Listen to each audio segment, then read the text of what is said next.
Assalamualaikum warahmatullahi wabarakatuh. Kembali lagi bertemu dengan Roro di channel Sinden Hijab. Baik teman-teman, seperti janji aku, Roro akan menceritakan part 2 perjalanan kisah cinta dari Raja Amangkurat I. Nah sebelumnya teman-teman bisa lihat di part 1 itu perjalanan cinta Amangkurat I dengan seorang sinden yang bernama Sinden Mas Malang. Kali ini di part 2 Roro akan menceritakan kisah cinta Amangkurat I dengan seorang gadis yang sangat belia yang bernama Roro Oyi.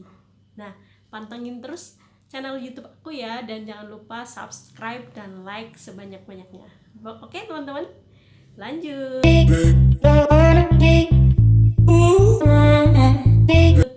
Oke, ini ceritanya teman-teman. Jadi ceritanya ini Roro Oyi ini adalah seorang gadis atau yang sangat belia, umurnya masih sangat kecil dan sudah terlihat kecantikannya terpancar di usia 11 tahun.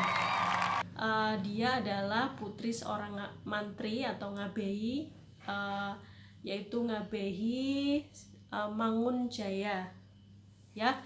Jadi putri seorang bangsawan.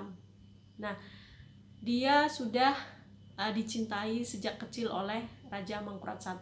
Nah, karena Oyi ini masih sangat kecil, masih sangat belia, otomatis raja belum bisa memperistri Roro Oyi. Nah, Roro Oyi ini adalah seorang ratu ya, yang akan digadang-gadang menjadi Ratu Mataram gitu.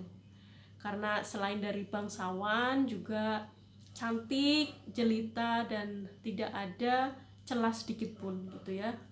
Akhirnya karena masih sangat belia, umur 11 tahun, si Roro Oyi ini atas perintah raja dititipkan kepada Ngabehi Wirorejo, ya.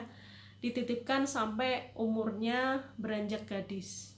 Namun sayang, ketika dia sudah gadis, ternyata secara kebetulan bertemu dengan Pangeran Mahkota, yaitu anak dari Raja Amangkurat I.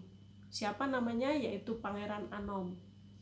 Pangeran Anom yang melihat gadis yang begitu cantik di rumah Ngabehi Wirorejo ini langsung jatuh hati dan berusaha mendekati Roro Oyi.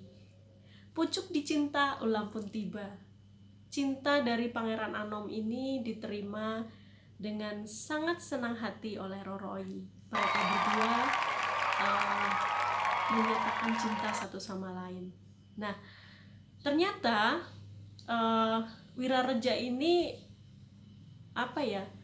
merestui hubungan mereka dengan dibantu oleh kakek dari Pangeran Anom ini.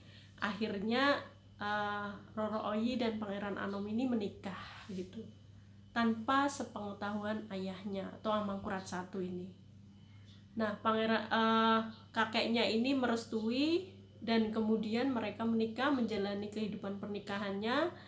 Namun di tengah-tengah kebahagiaan mereka, ternyata Raja Amangkurat I mendengar pengkhianatan dari anaknya ini. Kurang ajar ya, ini gadis ini aku mau nikahi, jadi ini tuh jatahku, tapi kamu rebut gitu, kata ayahnya. Dia begitu murka, dia begitu mencintai Roro Oyi, tapi ternyata sudah direbut oleh anaknya sendiri gitu teman-teman. Jadi ini kisah cinta kisah cinta segitiga yang begitu rumit antara ayah, anak, dan si gadis itu gitu ya. Kemudian karena tidak terima dengan pengkhianatan anaknya, Raja Amangkurat I ini mengeluarkan titah untuk ketiga orang pengkhianat ini, yaitu kepada para prajurit itu semua rumah dari Wirareja, kemudian Pangeran Anom dan Purbaya ini, kakek Purbaya ini harus dihancurkan dan dibakar. Itu Roro Oyi dan Pangeran Anom masih ada di dalam rumah, tapi berhasil selamat dan bisa melarikan diri gitu. Nah, namun kemudian keluar titah lagi, raja terus memburu keluarga dari Wirorejo, dan Wirorejo itu sendiri dibunuh sama kakek Purbaya. mereka dibunuh, seluruh keluarganya dibunuh. Padahal tadinya raja itu hanya mau mengasingkan mereka itu. Yang satunya si Wirorejo itu mau diasingkan ke daerah Surabaya, kemudian kakek Purbaya ini diasingkan ke daerah Ponorogo. Tapi ternyata semuanya dibunuh dan dibantai, habis, seluruh keluarganya habis gitu. Begitu kejam ya perilaku ini Raja Amangkurat I ini. Saya bergidik ngeri gitu dengar cerita ini. Nah, Roro Oyi ini dan Pangeran Anom melarikan diri, tapi terus dikejar oleh para prajurit dari Raja Amangkurat I. Kemudian mereka tertangkap dan Raja Amangkurat I masih mempunyai rasa belas kasihan terhadap putranya. Kemudian dia sudah tidak peduli lagi dengan keselamatan Roro Oyi. Mau mati kayak mau hidup terserah. Kamu sudah mengkhianati saya. Kamu harusnya jadi ratu saya, tapi kamu malah mencintai anak saya gitu. Jadi akhirnya Raja Amangkurat I sudah cuek gitu. Dan kemudian Raja Amangkurat I memberikan tawaran kepada putranya ini. Kamu mau nggak kedudukan kamu, kekuasaan kamu tetap saya kasih, tapi dengan satu syarat, kamu harus membunuh Roro Oyi gitu. Nah, si Pangeran Anom ini bimbang banget teman-teman. Jadi di lain sisi dia begitu mencintai Roro Oyi, tapi di lain sisi dia sudah tidak punya kekuatan untuk melawan ayahandanya gitu. Ya sudah, terus akhirnya dia dengan berat hati menerima tawaran dari ayahandanya. Dia mendatangi Roro Oyi. Nah, ini part yang sedih teman-teman. Aku kalau baca ini kayak mau nangis gitu ya. Maksudnya bagaimana sih teman-teman perasaannya membunuh orang yang kita cintai gitu, padahal kita sayang banget sama dia gitu ya.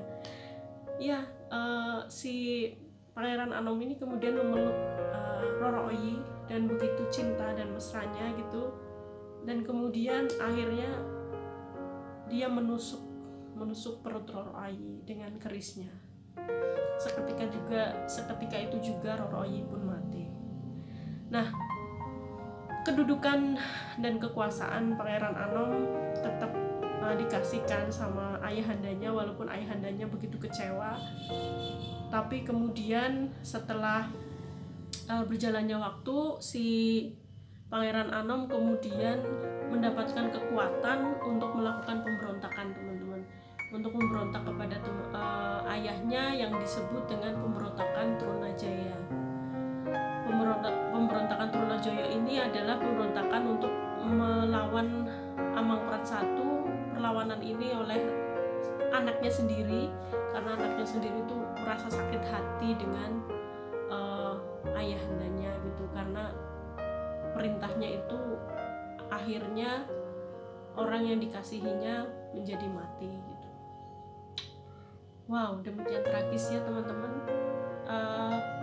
Tragisnya adalah percintaan ini begitu membuat sebuah ikatan keluarga itu benar-benar hancur gitu ya. Dari seorang gadis yang harusnya milik ayahnya, mau dinikah ayahnya, kemudian malah dicintai oleh Pangeran Anom, anaknya si Amangkurat I, dan akhirnya itu menjadi peristiwa berdarah yang tidak ada ujungnya gitu ya, dan berakhir dengan peperangan yang tidak ada henti gitu ya. Well teman-teman, itu cerita kisah cinta Roro Oyi yang begitu tragis. Semoga teman-teman bisa mengambil hikmah dari cerita saya ini. Sampai ketemu lagi di channel YouTube aku, Sinden Hijab. Terus pantengin ya, jangan lupa, dan bunyikan loncengnya untuk terus mendapatkan notifikasi dari aku. Oke, sampai jumpa, salam sehat dan salam rahayu. Wassalamualaikum warahmatullahi wabarakatuh.